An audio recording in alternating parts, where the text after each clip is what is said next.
Klabu ya Al Ahly ya Saudi Arabia imeendeleza mwanzo mzuri kwenye ligi ya mabingwa Asia baada ya kuibuka na ushindi wa mabao 2-1 dhidi ya Al Sadd ya Qatar katika mchezo uliochezwa hapo jana mjini Doha. Ushindi huo umeifanya Al Ahly kusalia bila kupoteza mchezo wowote tangu kuanza kwa hatua ya makundi ya mashindano hayo ya Asian Champions League Elite.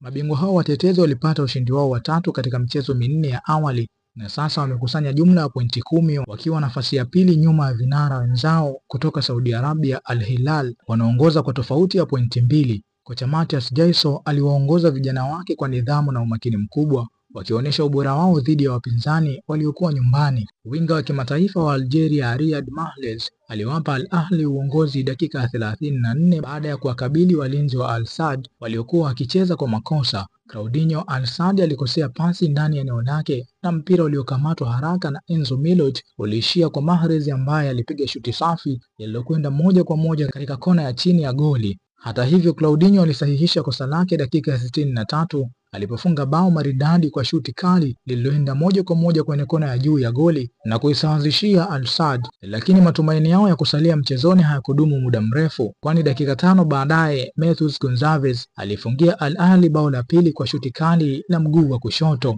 kusababisha ushindi wa bao 2-1. Bakari Chimpanga, Roc Nation TV.